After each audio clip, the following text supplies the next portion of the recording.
บัดนี้วันที่15มีนาคม2568เป็นวันที่72ที่ข้าพเจ้าพัสวรรณผู้ดัดขอถวายสวดสาธยายพระสุตถบริตและมนต์ต่างๆถวายเป็นพุทธบูชาธรรมบูชาสังฆบูชาและอาจาริยบูชาแด่ครูบาอาจารย์ทั้งหลายขอจิตของข้าพเจ้าจงตั้งมั่นมีสติระลึกได้มีสมาธิจดจ่อแนพระพยัญชนะในบทสวดอย่างต่อเนื่องด้วยเทอญบทที่1บทสวดชุมนุมเทวดาสมันตาจักรวาเลสุอัตราคัจฉันตุเทวตาสัทธัมมังมุนิราชัสสะสุนันตุสัพพโมคคัทังสเคกาเมจารูเปคีริสิขลตาเตจันตลุเขวิมาเนทีเปรเถจักคาเมจารุวนะคหเนเคหะวัตถุมหิเขเตภูมาจยันตุเทวาชละทละวิสเมยะขะคันทัพพนาคา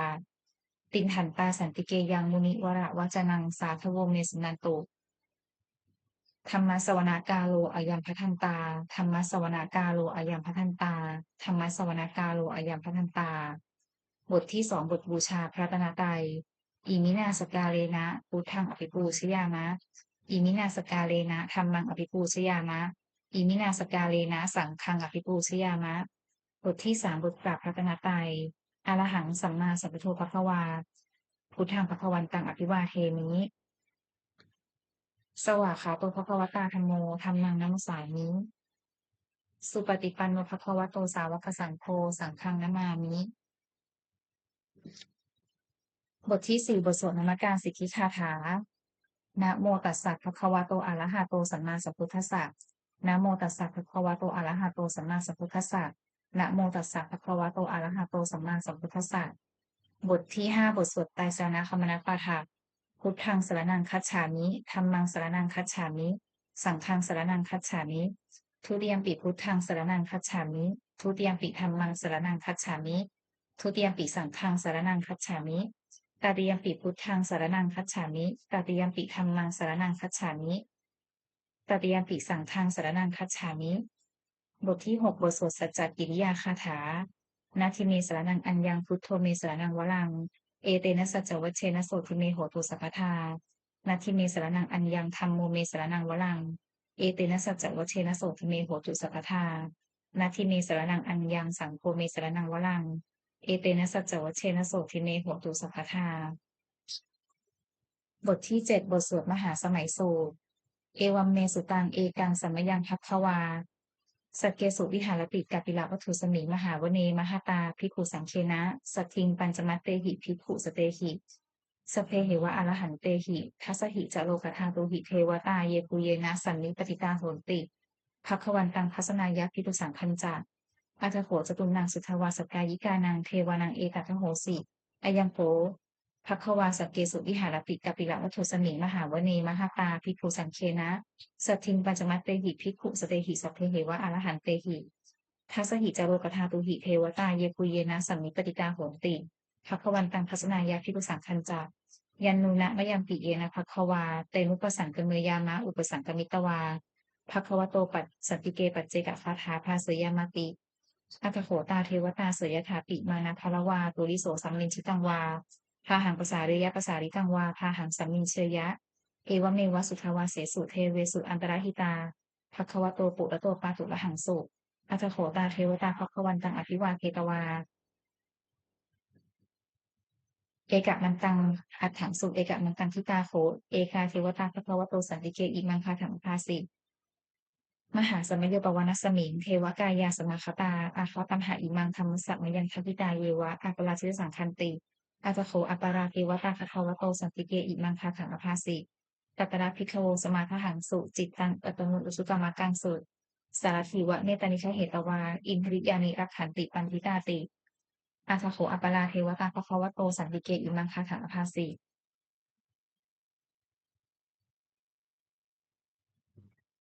เชตวาขีลังเชตวาปริคังอิภขีลังโอหัจจมเนชาเตจรันติสุทธาวิมลาจักขุมตาสุทันตาสุสูนาคาติอัตโขอปาราเทวตาภควโตสันติเกอิมังคาถังอภาสิเยเกจิพุทธังสรนังคตาเสนเตคมิสสันติอปายภูมิงปหายะมนุสสังเทหังเทวกายังปริตูเรสันติติอัสโขคัสวาภิกขุอนันเตสิเยปุเยนะภิกขเวทัสสุโลกธาตูสุเทวตาสนนิปติตาโหติตถาคตังพัสนายะภิกขุสังคัญจา เยปิเตพิโคเวอเหสุงอติตมัฏฐานังอรหันโตสัมมาสัมพุทธาเตสัมปิเขาขวันตานังเอตปรมาเยวะเทวตาสัมมิตปิตาอเหสุงสยถาติเมหังเอตปะหิเยปิเตพิโคเวทวิสันติอนาคตมัฏฐานังอรหันโตสัมมาสัมพุทธาเตสัมปิภควันตานังเอตปรมาเยวะเทวตาสัมมิปติตาภวิสันติ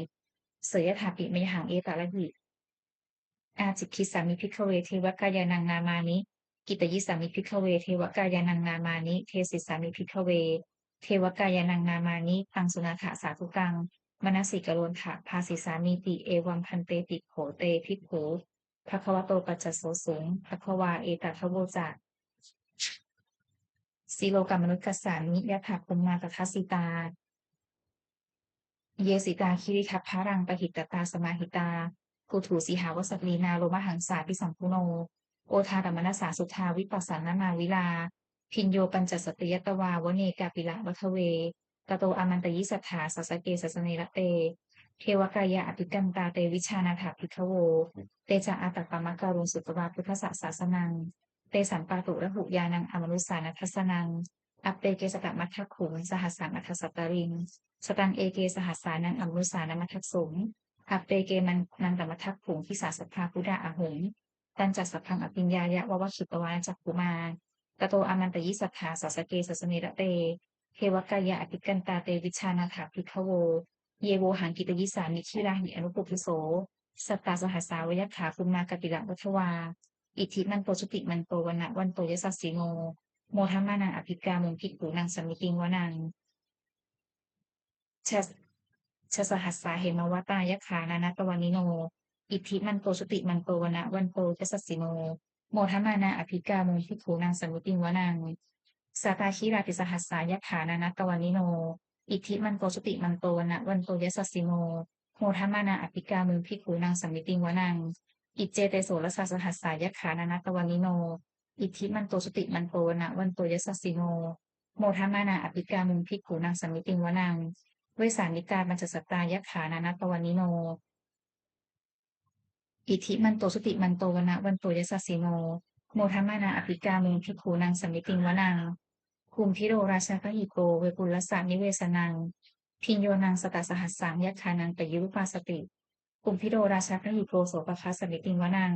ปุริมันจัติสังราชาทัตตรัตโถปสาสติคันทัพพานังอธิปติมหาราชายสสสิโสปุตตาปิตสสะพะหะโวอินทมานามหพลาอิทิมันโตจุติมันโตวนะวันโตยสสสิโนโมทมานาอภิกามุงภิกขุนางสัมมิติงวนังทักขีนันจัติสังราชาวิลุมโหตปสาสติคุมพันธานังอธิปติมหาราชายสสสิโสปุตตาปิตสสะพะหะโวอินทมานามหพลาอิทธิมันโตสุติมันโตนะวันโตยสัสสิโนโมทัมมานาอภิกามุงภิกขุนังสัมมิติงวนังปชิมันจัดที่สังราชาวิรูปักโขปสาสตินาคานังอธิปติมหาราชายสัสสิโสปุตตาปิตสัพพะหาโวอินทมานามหัพพลาอิทธิมันโตสุติมันโตนะวันโตยสัสสิโนโมทัมมานาอภิกามุงภิกขุนังสัมมิติงวนังอุตรันจัดที่สังราชาปุเวโรตักกสาสติยัคขานังอธิปติมหาราชายสัสสิโสปุตตาปิตสัพพะหาโวอินทมานามหัพพลาอิทธิมันโตสุติมันโตนะวันโตยสัสสิโน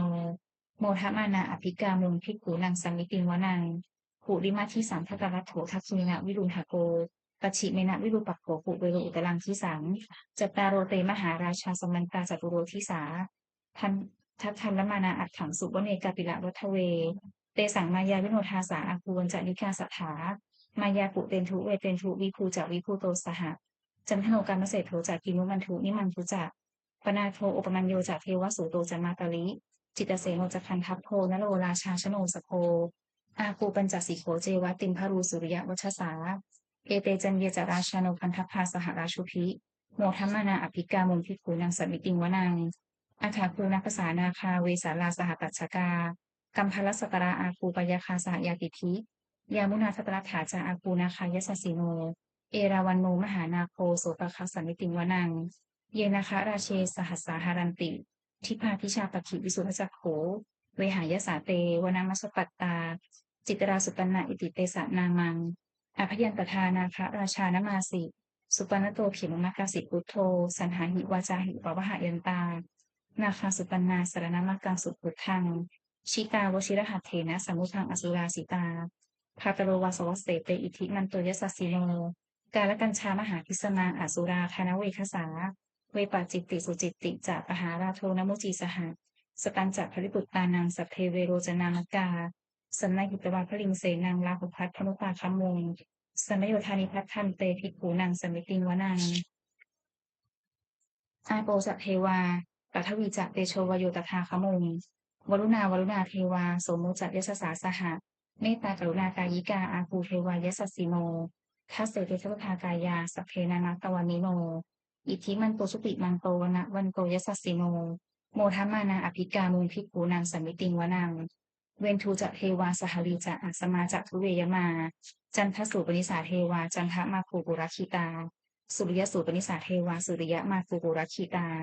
นักขัตตานิกุรักขิตวาอาคูมันทะวราหกาวสุนังวาสโวเศโถสกโกปะคะปุรินทโททัสเตเตทัสทากายาสัพเพนานัตตวันนิโนอิทธิมันโตสุติมันโตวนะวันโตยสัสสิโนโมทัมมานาอภิกาเมภิกขุนังสัมมิติงวนังอาถาปูสาปูเทวาชลามขิสิขาริวะอริทกาจโรชาจะอุมมาปุพะนิพาสิโนวรุณาสะธรรมาจะอจุตาจะอเนชกา สุรยะรุจิลาอาคูวาสวเนสิโนทัสเสเดชสภากายาสัพเพนานัตตวานิโนอิทิมันโตชุติมันโตวันนะวันโตยสัสสิโนโมทัมมานาอภิกามุงภิกขุนางสัมมิติงวนังสัมมานามหาสัมมานามนุสสามนุสสุตตมาคิทาปทุสิกาอาคือมโนปทุสิกาอาถาคูหะโยเทวาเยจะโลหิตวาสิโนปาราคามหาปาราคาอาคูเทวายสัสสิโนทัสเสเตทัสภากายาสัพเพนานัตตวานิโน อิทธิมันโตสุติมันโตนะวันโตยสัสสิโนโมทัมมานาอภิกามุงภิกขุนางสัมมิติงวนังสุกากะรุมหาอารุณาอาคูเวคานาสาสหะโอทากะขยหาปาโมกขาอาคูเทวาวิจักขนาสทามัตตาหาราคชามิสกาจักยสัสสิโนฐานยังอาภาปชุมโนโยทิสาอภิวัสติทัสเตเตทัสภากายาสัพเพนานัตตวันโนอิทธิมันโตสุติมันโตนะวันโตยสัสสิโนโมทัมมานาอภิกามุงภิกขุนางสัมมิติงวนัง เขมิยาตุสิตายามากัทกาจักเยสสสิโนสัมพิตการามเศรษฐาโชตินามาจากอาสวานิมมานรติโนอาคูอาถาคูปรมิมิตาทัสเสติทัสทากายาสัพเพนานัตตวันนิโนอิทธิมันโตชุติมันโตวนะวันโตเยสสสิโนโมทัมมานาอภิกามุงภิกขุนังสัมมิติงวนังสัพเพเตเทวนิกายาสัพเพนานัตตวันนิโนนามันวะเยนะอาคันสูงเยจันเยสพิสาสหะ ปวุฒชาติมัคคีรังโอคาตินะนามาสวังทัตเขโมคาตารังนาคังจันทังวะอาสิตาตุตังสุพมาปรมัตโตจักตุตาอิทิมโตสหะสันนังตุมาโรติโสจะโสปาคะสัมมิติงวนังสหัสพรรมโลกานังมหาธรรมาพิติงคติอุปปันโนสติมันโตพิสมากายโยยสสสิโสทัเศถาอิสราอาคูปัจเจกะวสวัตติโนเตสัจจะมุชโตอาคาหาริโกปริวาริโตเตจะสัพเพอภิกันเตสินเทเทเวสพรรมเก มารเสนาอภิกามิปัสสกันหัสสะนันทิยังเอถาคันถาถาคันคาถาราเคนะพันธมัทุโวสมันตาปริวาเรถมาโวมุนจิถาโกสินังอิติตถามหาเสโนกันหาเสนังอเปสยิปานินาตระมาหัจจะสรันกัปปวานะเทระวัง